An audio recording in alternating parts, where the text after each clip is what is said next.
We are entering the home stretch of what's going on at the State House for this legislative session. The regular session ends 3 weeks from today, and we learned today that House Speaker Jay Lucas will be stepping down from that post at 5 o'clock on May 12th, the end of the regular session. Our State House insiders, Antoine Seawright, our Democratic strategist, our Republican strategist, Dave Wilson. We're hearing that Merle Smith of Sumter is going to be elected House Speaker next Thursday, Dave. That's what you're hearing?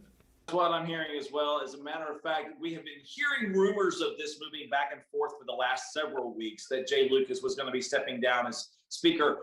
One of those reasons, JR, is we're looking at possibly up to a quarter of the House of Representatives is going to be changing hands. Either people are retiring, there are changes that are going to be going on in seats. And so it looks like to create a level of continuity of leadership, they wanted to go ahead and make that change now before the next session began. It also opens up some opportunities for Jay Lucas to pursue some other opportunities on the judicial level, as well as some other things that could be going on that would require some level of House and Senate votes on that, and that he has to have at least a year out of the chamber for that to take place. And I think Merle Smith is probably the right leader for the time. I think he has commanded respect from both Democrats and Republicans. He was on the pathway, if you will, by being the chair of the Ways and Means Committee, which is the direct pathway to the speakership. And I think this vote that will take place, and I think you will see Democrats and Republicans support him as the next Speaker of the South Carolina House of Representatives, will send a strong signal about the type of leader he will be. And I think it's good for the Midlands. Being from Sumter County, you know, we have not had a speaker from the Midlands in a very long time that I know of, Dave. And so I think this is good for the Midlands when it comes to having someone in leadership.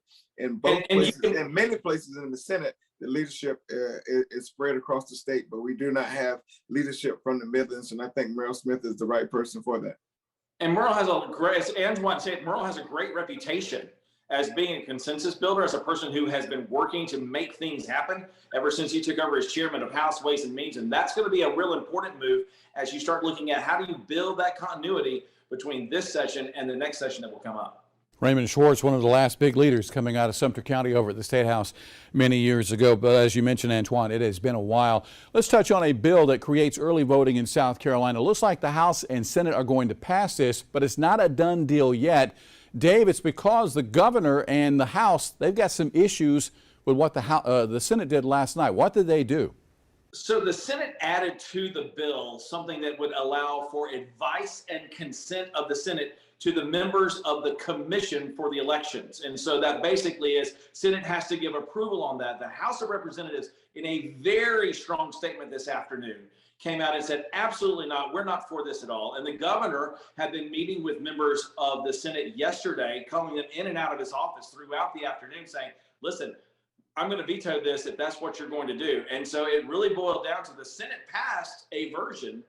The problem with that version is the House is very unlikely to concur with that, which means that there's not going to be a single bill, and this is not going to be going to the governor's desk for signature because the Senate made a move on that the House and the governor don't agree with.